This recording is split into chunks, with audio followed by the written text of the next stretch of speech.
Merci à Charles depuis son Yamtougou natal. Je voudrais juste savoir, pour information, est-ce que depuis là, ils ont formé un gouvernement? Pour la personne qui a la réponse. Non. D'accord, Voilà. d'accord. Donc, vous allez comprendre tout de suite que eux-mêmes, ils savent que cette cinquième république a échoué. Actuellement, ils veulent jouer sur l'usure pour s'installer dans l'inconscient collectif et pouvoir dire qu'en fait, ils l'ont fait, le peuple n'a pas réagi.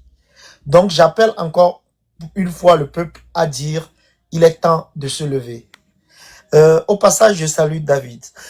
Vous savez, Charles, c'est quelqu'un que moi j'ai connu quand j'étais encore au collège. Et bon, notre collège a décidé d'aller visiter sa ferme. Moi, le jour où j'ai visité la ferme de Charles, pour une fois, excusez-moi, peut-être que je vais me manquer de respect puisque ces enfants sont mes amis.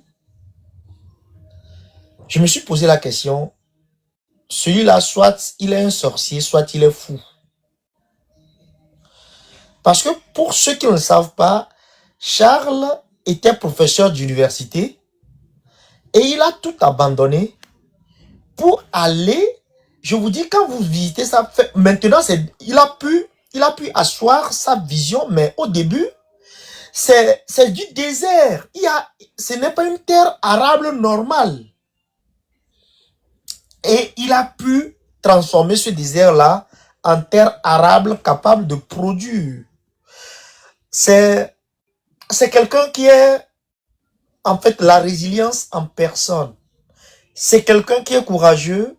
C'est quelqu'un qui n'a pas... En fait, lui, il n'a pas besoin de ces milliards-là, de faire, en fait, le mimétisme ou encore la courbette pour manger. Encore moins, il n'a pas besoin d'honneur. Voilà.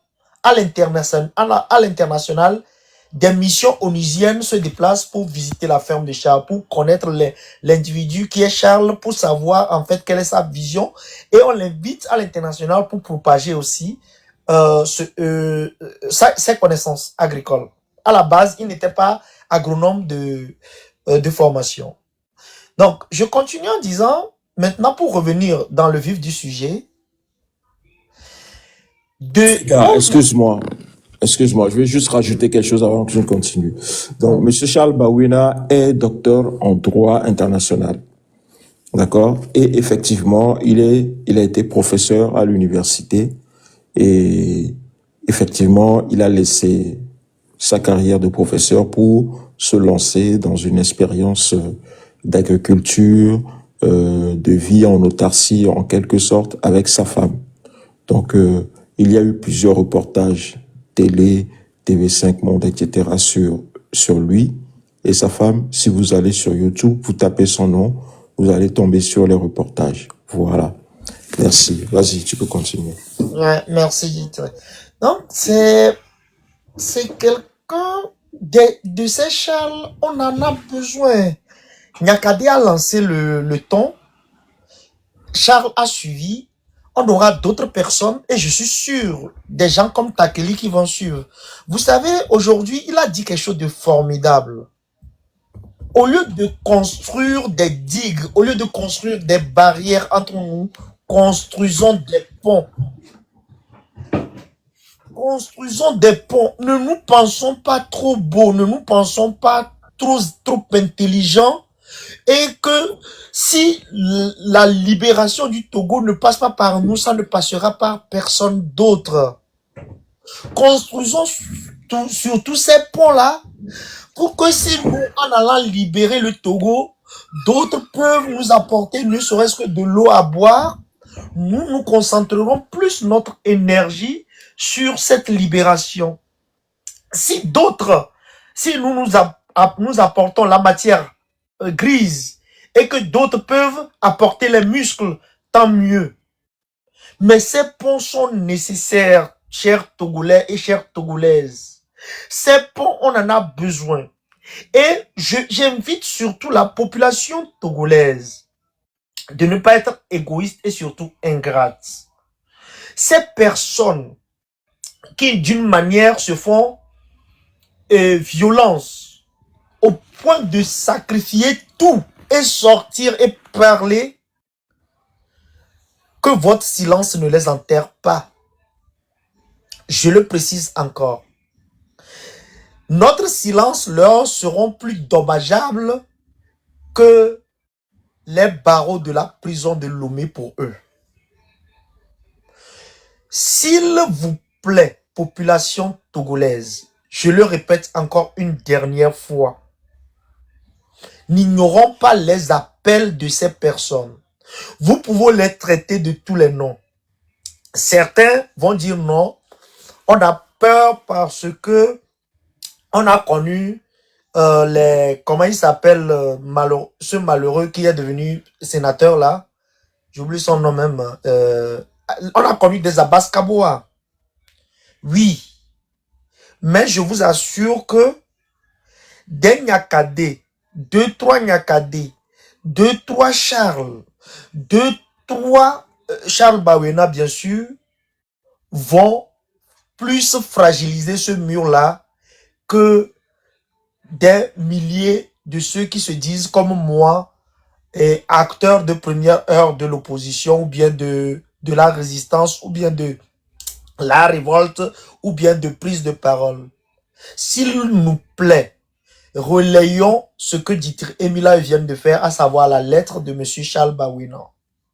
Relayons l'appel de Nyakadé. Relayons l'appel d'Amron. Ce sont des gens que vous allez dire, oui, ils ont profité du système. Oui. Nous tous, nous avons à un moment donné de l'histoire profité du système. Parce que, à nous voir ici, personne n'est né avant 1990-89. Mis à part les New Pack, les bébés biberons là. La plupart sont nés sous le régime RPT, parti unique. Donc, d'une manière ou d'une autre, nous avons profité de ce système. Profité ou bien subi ce système. Mais qu'on ne s'arrête pas à ce qui s'est passé hier. Regardons l'avenir. Ouvrons les bras à ceux-là qui prennent des décisions ultimes pour eux-mêmes personnellement, pour leurs entreprises, pour leurs enfants, s'il vous plaît. S'il vous plaît.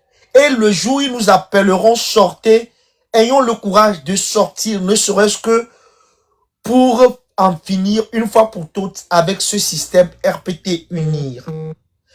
Sachez qu'il n'y aura pas d'autre manière de nous appeler à nous lever comme un seul homme pour refuser ces prix, comment dirais-je, augmentations de frais d'électricité, ces abus, et des abus, vous en aurez encore, nous en aurons encore.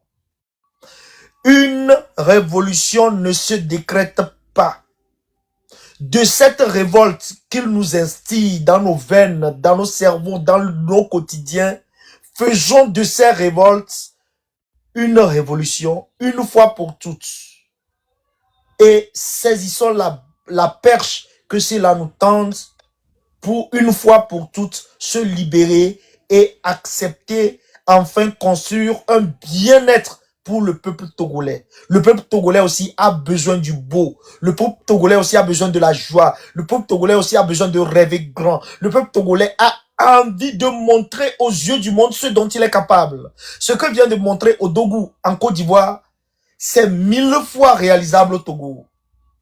Les travaux, les chantiers de grands travaux, après le départ de ce système RPT unir, on est capable de le faire et à moindre coût, en retrouvant tout l'argent que ceux-là ont pillé, qu'ils ont mis dans les banques sus, qu'ils ont mis un peu partout en Europe, en Occident et en Occident précisément.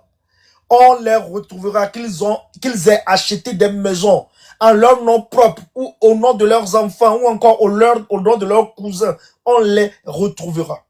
Et ça servira déjà de base pour lancer premiers chantiers de grands travaux avant de penser à un moment donné, à nationaliser les entreprises qui ont travaillé avec le diable, qui ont utilisé en fait le système en place pour asservir les Togolais, pour nuire aux Togolais, pour profiter des Togolais. On va les nationaliser. Ça, avec un franc symbolique, ils vont rentrer chez eux. Parce qu'à un moment donné, c'est de ça qu'il s'agit. Je vous remercie.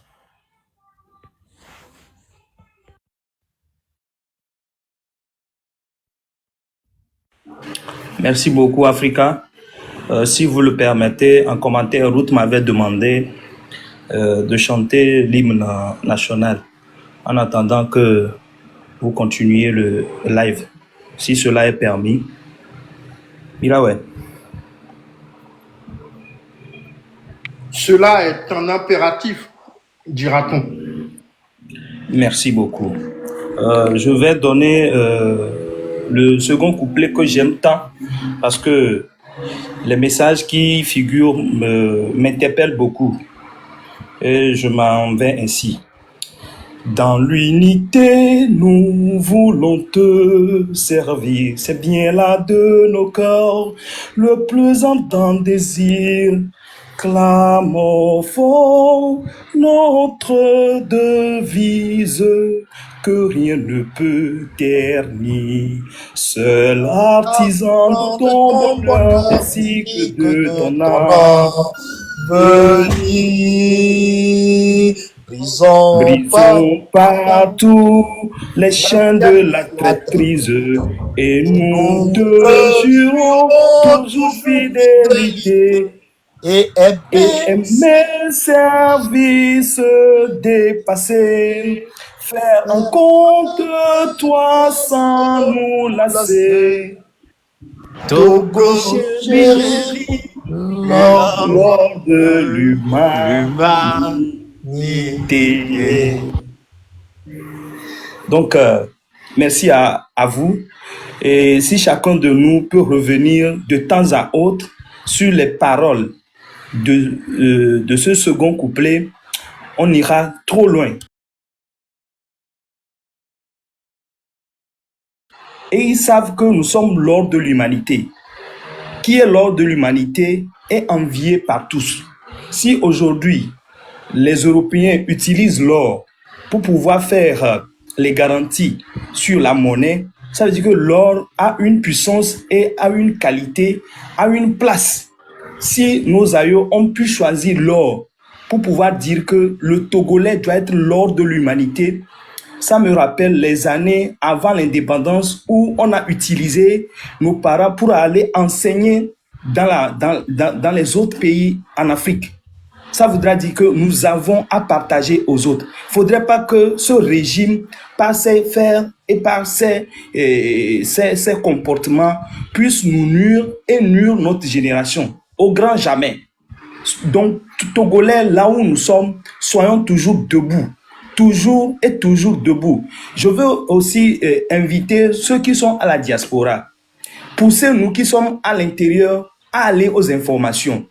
En commençant par nos familles. Vous avez une famille proche, des amis proches qui vous demandent ceci. Renvoyez-nous à l'information.